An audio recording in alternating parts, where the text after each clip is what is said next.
When hearing the word minimalism, most people probably first think of clutter-free homes, getting rid of everything you no longer need or use, maybe changing the way that you buy new things, and this is all true. But as I've learned, there's actually a lot more to it. Minimalism is not just about living with fewer possessions, it's also an attitude towards happiness. It's a philosophy and a mindset as much as it is a practice. And it has taught me much deeper truths about life and how I want to live mine. Letting go of things that don't serve me or don't bring me real value, and being surrounded by things that do. Today, I want to share 5 tips with you for how to live a minimalist life. And no matter where you are in your minimalism journey, if you're interested in living a simpler life with less, then this video will definitely be very helpful for you. Welcome back, my friends, and if you are new here, this is a place where you can get tips and inspiration for living a simpler, happier, and calmer life. So be sure to hit subscribe down below if you haven't already, to follow along with future videos. And a big thanks to Skillshare for partnering up with me for today's video. We will chat more about them later.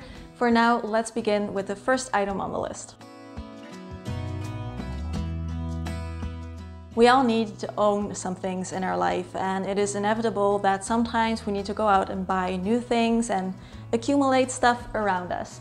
But what I think minimalists tend to do differently is that we like to find meaning and fulfillment in things other than our stuff. As human beings, we all crave meaning, and we want to fill our days with things that bring us happiness and that put a smile on our face, or that make us feel content and fulfilled.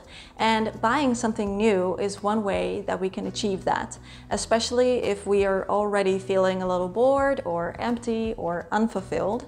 And it does work, kind of, but only in the short term. I used to try and find meaning by filling up my time with cruising for things to buy. I was always on the lookout for what other people have or wear or do, and then I go out searching for these items and then buying them or ordering them online. And then it was time to wait for the packages to arrive, and then, you know, they arrive and you unbox them and you try the stuff and maybe you send some of it back.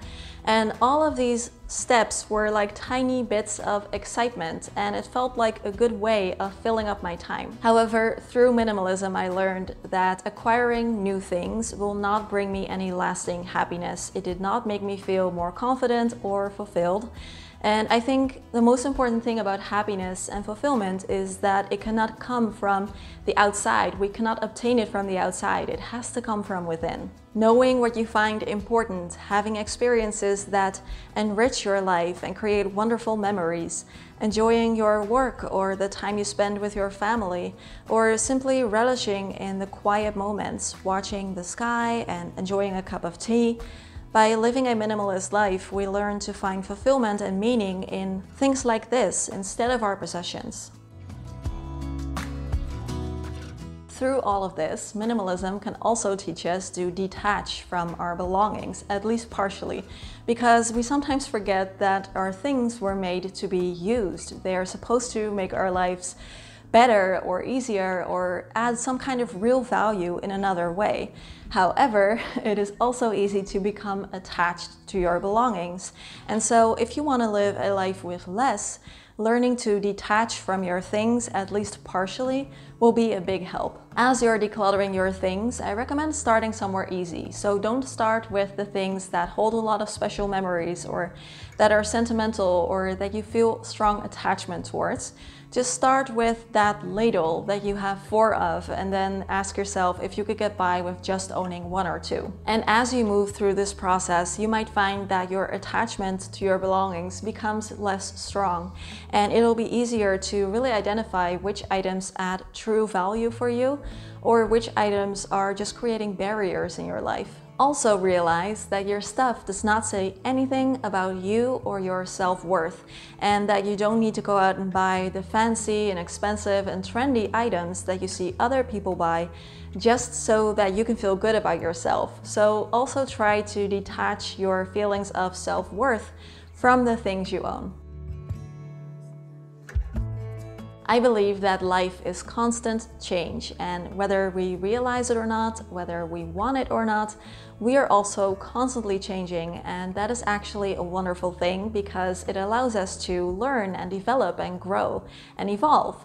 So my third tip for how to live a minimalist life is to become good at letting go. Changing and growing can be more difficult and more painful if we are not able to let go of things from the past. So whether that is the actual things around us, our possessions, or maybe old hobbies or old opinions or old grudges, we cannot really move forward if we're stuck with one foot in the past. When it comes to the things we own, they tend to reflect our mind, thoughts, and feelings of yesterday. And something that used to be really valuable to you might not be going forward. And letting go of something that used to mean a lot to you does not make you a cold, heartless monster. It is a necessary part of life.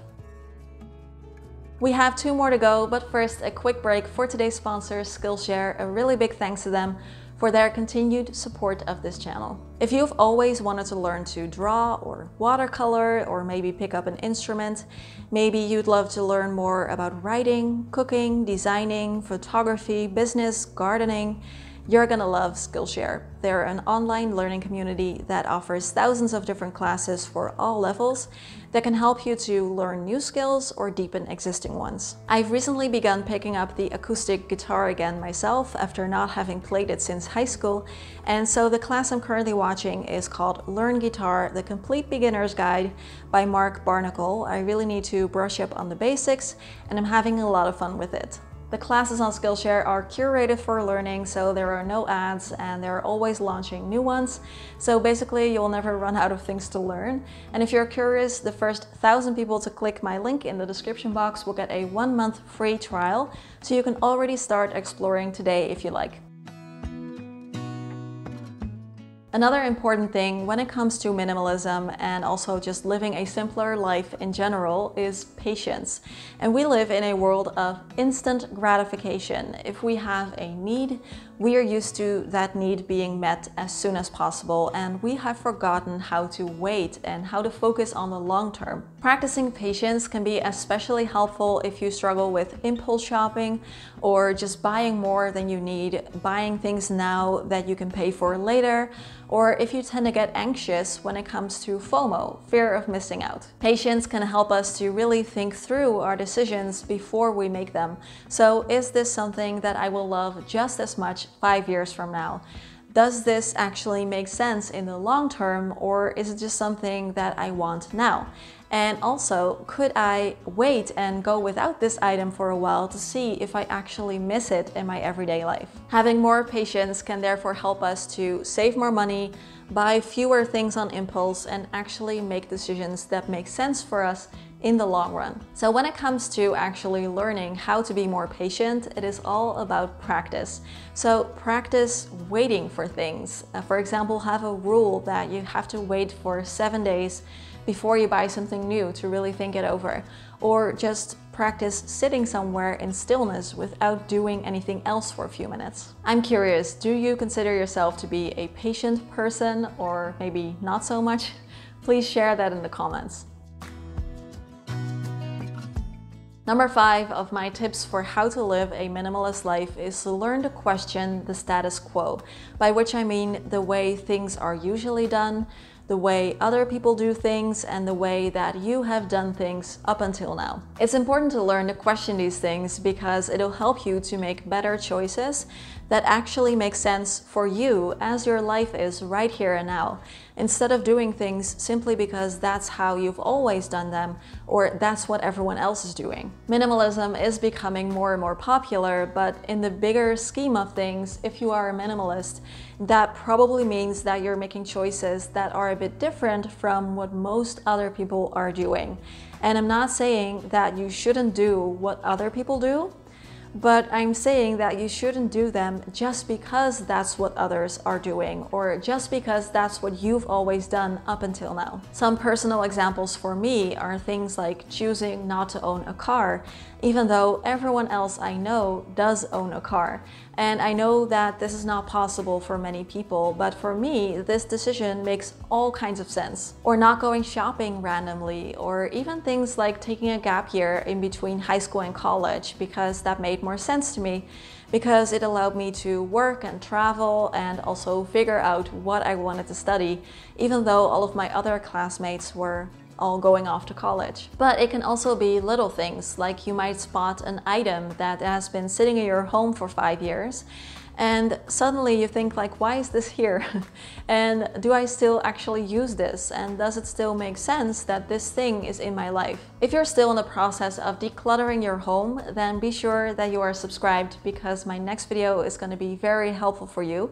And if you've enjoyed this one, then I would love it if you could let me know by giving it a thumbs up. Right here is a video about the one minimalism rule I live by, and right there is a deep dive into how to let go of sentimental clutter.